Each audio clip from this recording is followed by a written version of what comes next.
Bismillahirrahmanirrahim. Assalamualaikum warahmatullahi wabarakatuh.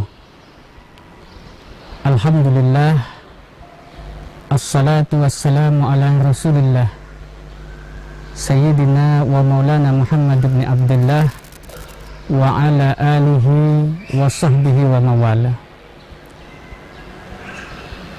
Saudara-saudaraku yang dirahmati oleh Allah Subhanahu wa ta'ala,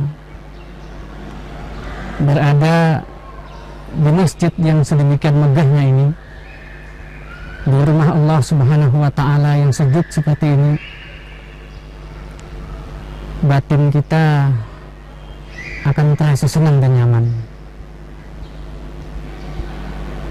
Kesyahduan kita dalam menghayati ajaran agama pun terasa sedemikian mendalam, sehingga insya Allah keimanan yang ada di hati kita,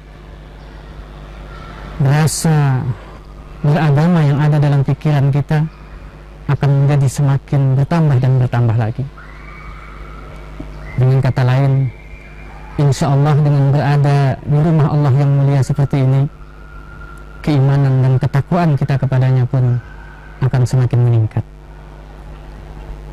Jemaah rahimakumullah, sebagai warga Kalimantan Timur, khususnya kota Samarinda, kita wajib bersyukur kepada Allah Subhanahu wa ta'ala karena kita dianugerahi Islamic Center yang sedemikian luas, dengan masjid yang juga sedemikian besar, bahkan merupakan salah satu masjid yang terbesar di Indonesia, di mana di dalamnya terjadi berbagai macam kegiatan ibadah, terjadi berbagai macam kegiatan ilmiah, dan juga kegiatan-kegiatan yang bersifat rohaniah lainnya, bukan hanya yang langsung berkaitan dengan ibadah ritual.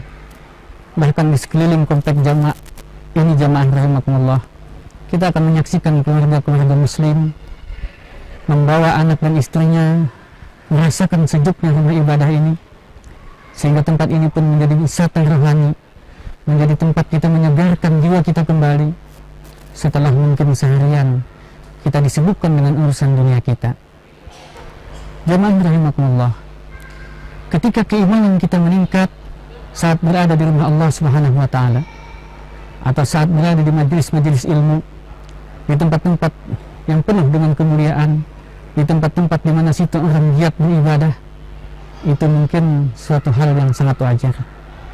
Tapi bagaimanakah ketika kita berada di tempat lain, di tempat kita bekerja, di tempat kita bergaul dengan masyarakat luas, bahkan terkadang kita harus berada di suatu tempat yang di situ terjadi banyak pelanggaran-pelanggaran syariat Allah Subhanahu wa ta'ala.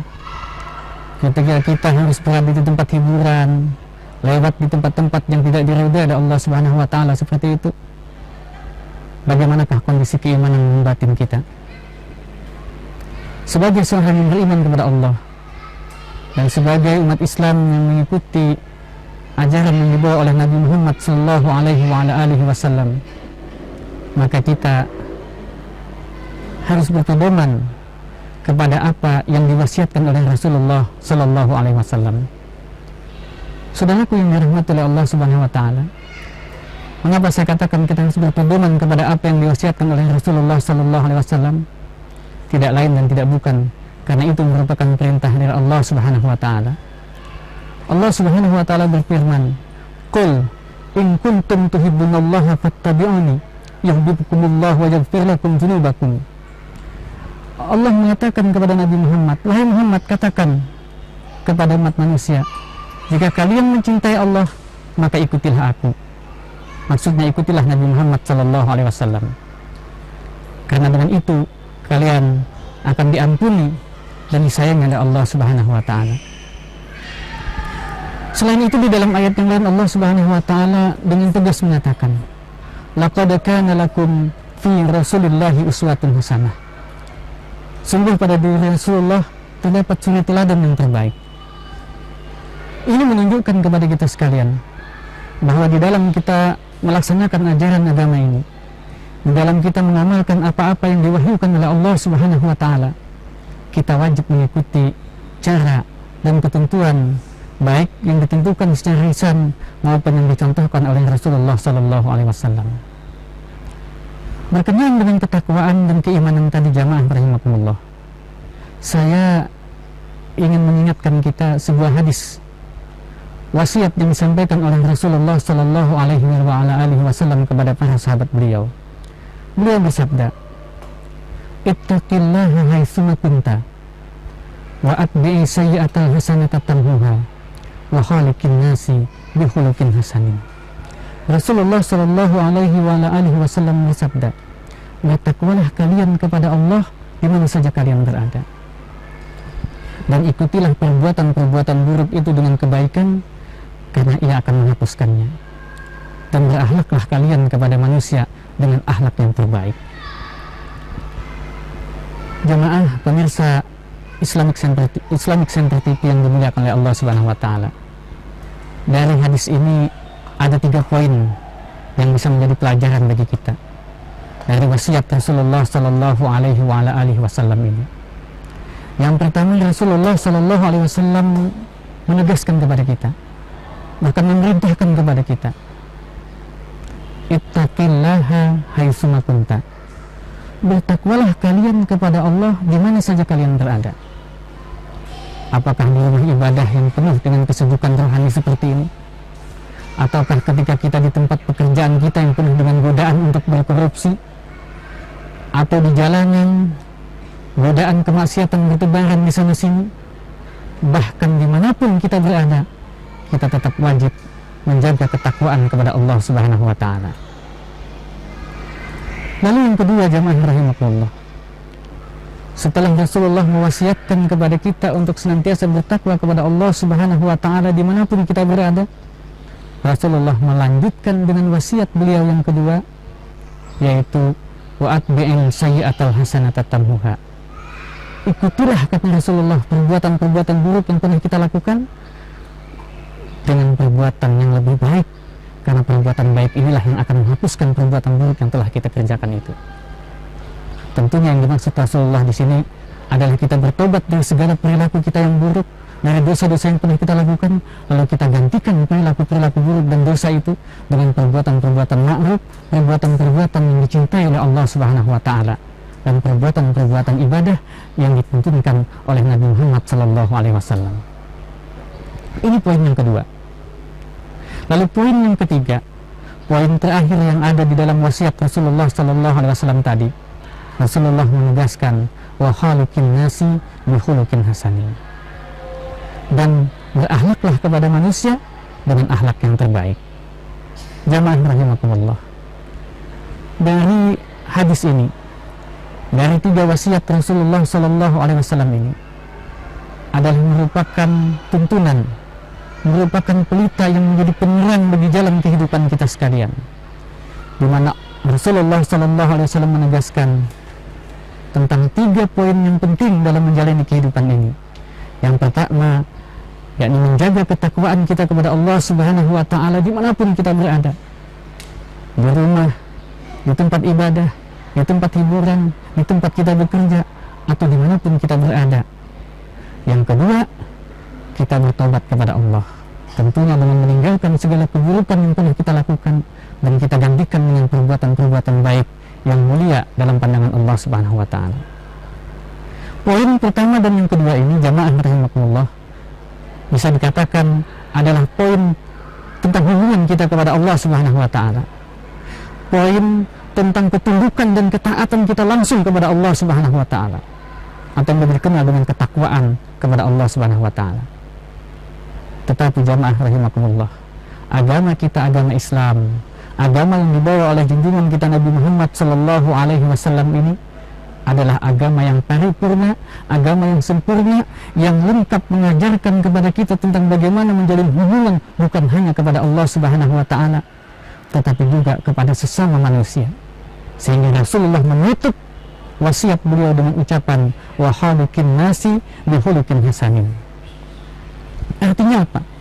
Artinya seorang muslim yang baik, seorang muslim yang ingin dicintai oleh Allah dan Rasulnya, seorang muslim yang ingin mendapatkan syafaat Rasulullah sallallahu alaihi wasallam di hari kiamat kelak, Dan yang lebih jauh lagi, seorang muslim yang ingin diridhoi oleh Allah Subhanahu wa taala, dimasukkan ke dalam surganya dengan kenikmatan, ia harus menjalani dua dimensi kehidupan, yaitu dimensi ibadah ritualnya kepada Allah Subhanahu wa taala dan ibadah sosialnya kepada sesama manusia.